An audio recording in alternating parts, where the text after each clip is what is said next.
పెద్ద షాపింగ్ ప్రపంచం సిఎంఆర్ మనమేడ్చల్లో ప్రముఖ సినీ హీరో విశ్వక్ సేన్ గారిచే సెప్టెంబర్ 13న గొప్ప ప్రారంభం. మనం అనుకుంటాం కానీ జ్ఞాపకాలు గుర్తు చేసుకోకూడదని ఉండాలి, అవి కూడా ఉండాలమ్మా. అవి ఎప్పుడు ఉంటూనే అవి ఉంటాయి ఉంటేనే మెమరీలో. కసి అనేది ఇంకా పెరుగుతుంది. అలా కాదండి, అది ఉండబట్టే ఆ కసి అనేది ఉండబట్టే మనకి ఆ జ్ఞాపకాలు ఎప్పుడు మర్చిపోలేం. కానీ ఏంటంటే 10 మందితో మనం చెప్పుకోవడం వేస్ట్ అంటున్నా. ఇప్పుడు చెప్పుకున్న దానివల్ల మనకి ఏంటి, చెప్పుకుందే చెప్పుకోవడం ఎందుకు? ఇప్పుడు ఏం ఆర్చేయలేదు, అయిపోయింది. ఇప్పుడు ఎన్నో సంవత్సరాలు అయిపోయింది, అన్ని బాధలు పడ్డాం, అయిపోయింది. ఇంక బయటకు వచ్చేసాము, ఇక నెట్టుకుని రావాలి అంతవరకే. ఇంకేంటంటే చాలు, మనకున్న వరకు చాలు. ఏదో దేవుడు ఇచ్చాడు, ఆ దేవుడు ఇచ్చినంత వరకు మనం తృప్తి పడాల్సింది. Very happy. నాగమణి గారు, అంటే అప్పుడు అంటే మీరు సినిమా ఇండస్ట్రీలో ఉన్నారు కాబట్టి అందరితో మమేకమై ఉన్నారు, అందరు క్లోజ్ కాబట్టి అడుగుతున్నాను. ఎందుకు ఆ తరం ముఖ్యంగా లేడీ యాక్టర్స్ అందరూ కూడా చనిపోయే పరిస్థితికి వచ్చినప్పుడు ఫైనాన్షియల్గా ఆర్థికంగా ఇబ్బందులు పడుతున్నారు, తిండికి లేక ఇల్లులు అమ్ముకొని చాలా వరకు దీనస్థితిలోకి వెళ్ళిపోయారంటే ఒక రీజన్ అంటే మీరు ఏం చెప్తారు? అంటే మీరు చూసింది కావచ్చు, విన్నది కావచ్చు, మహానటి సావిత్రి గారి దగ్గర నుంచి చాలామందిని చూసాం మనం. చివరి రోజుల్లో భలే ఇబ్బందులు పడ్డారు. అది వాళ్ళకు అసమర్థత అండి. ఏంటంటే మనం ఏం చెప్పలేం. వాళ్ళు వచ్చి వెనకాల వచ్చి ఒక గార్డెన్ వచ్చి తల్లి కానీ తండ్రి కానీ వాళ్ళకి వచ్చి ఏ ఆర్టిస్ట్కైనా ఏంటంటే మంచితనం చెప్పాలి. వాళ్ళ ఆస్తులు ఏంటంటే వాళ్ళకి ఏమేమి చేయాలి. అది చేసేది ఎవరు? పెద్దలు. అవును, అమ్మ నాన్న. ఇప్పుడు నువ్వు చాలా లక్షలు కోట్లు సంపాదించేసి అలా పడేసావు అనుకోండి, అవి ఎవడన్నా తీసుకెళ్ళిపోతాడు. అలాంటప్పుడు వాళ్ళు ఏమవుతుంది, భిక్షం ఎత్తుకోవాలి, అడుక్కు తినాలి, లేకపోతే రోడ్ల పడాలి, లేకపోతే తాగుబోతులు అవ్వాలి, ఆస్తులు అమ్ముకోవాలి, అలా అయిపోతుంది జీవితం. ఎప్పుడైనా సరే తల్లిదండ్రులు కొంత అందరూ అలా ఉంటారు అని నేను అనుకోరు. బట్ తల్లిదండ్రులు కూడా మోసం చేసేవాళ్ళు కూడా ఉన్నారు. మనం బాగానే పోయింది పాపం, అలాగే చేశారు. ఇప్పుడు ఏంటంటే కొంతమంది వచ్చి శ్రద్ధ ఉండాలి. ఆస్తులు సంపాదించుకుంటే చాలదు, దాన్ని జాగ్రత్త చేసుకోవాలి. అది ఆ రోజులో ఆర్టిస్టులు అంతా ఏంటంటే అశ్రద్ధగా ఉండేవాళ్ళు. ఈ రోజులో పని మీద ఎక్కువ ధ్యాస, కంటిన్యూగా పని మీద వర్క్ చేయడం, మన వాళ్ళు చూసుకుంటారులే అని ఒక అశ్రద్ధ, వాళ్ళు ఏం చేస్తున్నారో వాళ్ళకి తెలియక. ఈ రోజుల పిల్లలు అలా లేరు, చాలా తెలివిగా ఉంటారు. ఇప్పుడు ఎవరైనా సరే సంపాదించేది ఏం చేసావు, ఏం చేస్తున్నాం, మనం ఏం కొనుక్కుందాం, ఇలాగ ఉంటుంది.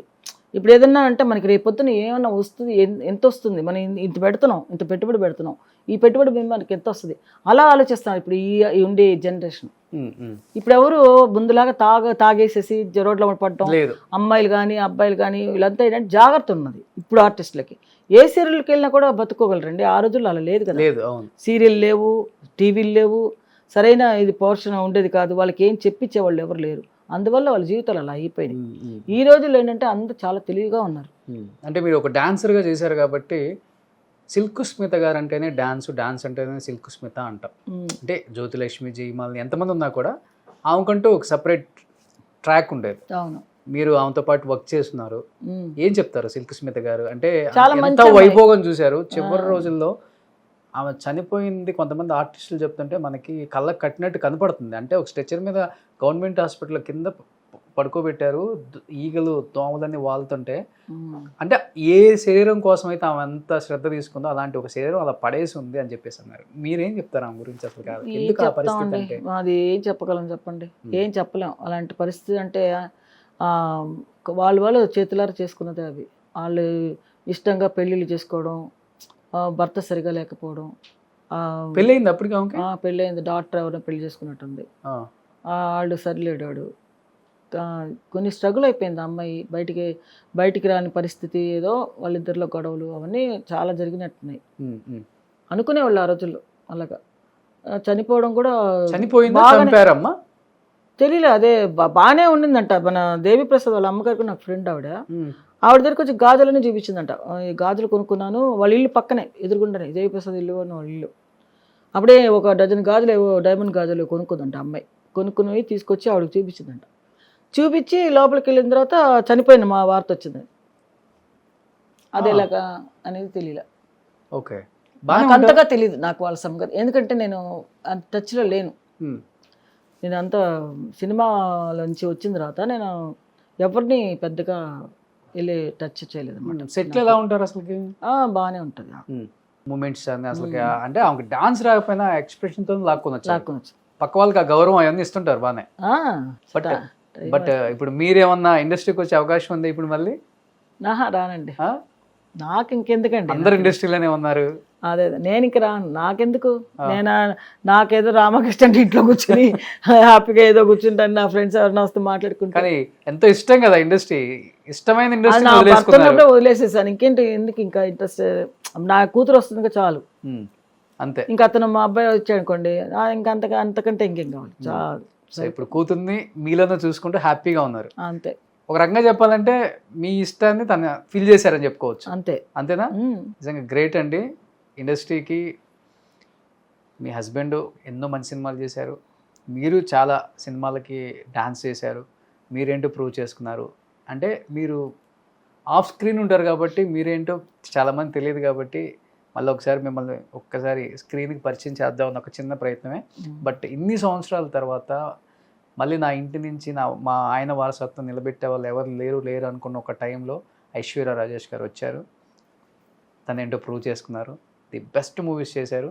అండ్ తను చేసే క్యారెక్టర్స్ నిజంగా చెప్తున్నాను, మన ఇంటి పక్కన అమ్మాయో మన ఇంట్లో అమ్మాయో చేసినట్టే ఉంటుంది. కానీ ఒక హీరోయిన్ ఏమో ఒక హీరోయిన్ మెటీరియల్ అవునా అని మాట్లాడే వాళ్ళకి కరెక్ట్ సమాధానం చెప్పారనమాట.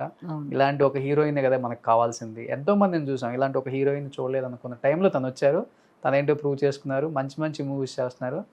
అండ్ మీరైతే ఇప్పుడు చాలా హ్యాపీగా ఉన్నారు. చాలా హ్యాపీగా. అదే మాకు కూడా హ్యాపీ. బట్ తెలుగులో ఎప్పుడు మీరు ఇంటర్వ్యూస్ ఇవ్వలేదు కాబట్టి చాలాసార్లు అడిగి ఒప్పించి చాలా మంచి విశేషాలు ఆడియన్స్కి షేర్ చేసుకున్నారు మేడం. నిజంగా థ్యాంక్ యూ సో మచ్. ఏం చెప్పాలనుకుంటున్నారు ఒకసారి తెలుగు ప్రేక్షకులకి? తెలుగు ప్రేక్షకులందరికీ కొంచెం అభిమానంతో మా అమ్మాయిని మంచిగా మీలో ఒక మనిషిలాగా చూసుకోండి. ఆ అమ్మాయి కూడా మంచి భవిష్యత్తు తెలుగులో చేయాలని నాకు చాలా ఆశ. ఓకే. ఆ తెలుగులో కూడా ఆ అమ్మాయి వస్తే నాకు చాలా సంతోషం. అంటే తమిళలో ఆల్రెడీ తన మంచి ప్రూవ్ చేసుకుంది, తెలుగులో కూడా ఇంకా బాగా ప్రూవ్ చేసుకోవాలి, నేను మంచి ఆర్టిస్ట్ అని చెప్పేసి. ఎందుకంటే పాతకాలంలో సౌందర్య వీళ్ళందరూ అలాంటి ఆర్టిస్టే మా అమ్మాయి కూడా. అవును. అంటే మా అమ్మాయి వెళ్ళిపోయిన తర్వాత, సౌందర్య వెళ్ళిపోయిన తర్వాత అలాంటి క్యారెక్టర్లకు మళ్ళీ ఎవరు రాలేదు. అలాగా ఐశ్వర్య రాజేష్ వస్తే సంతోషం, దానికే నేను వెయిట్ చేస్తూ ఉన్నాను. సో రాజేష్ గారి పేరు నిలబెట్టడానికి ఇండస్ట్రీకి వచ్చి మంచి మంచి క్యారెక్టర్స్ చేస్తున్న ఐశ్వర్య రాజేష్ గారికి నిజంగా తెలుగు వాళ్ళ blessings, Telugu directors, Telugu producers ఎప్పుడూ కూడా మంచి క్యారెక్టర్స్ ఇవ్వడానికి సిద్ధంగానే ఉంటారమ్మా. And thank you so much. And ఒక మంచి ఇంటర్వ్యూ ఇచ్చినందుకు మాకు థ్యాంక్స్. సుమన్ టీవీలో మీ పర్సనల్ అండ్ బిజినెస్ ప్రమోషన్స్ కోసం కింది నెంబర్కి కాంటాక్ట్ చేయండి.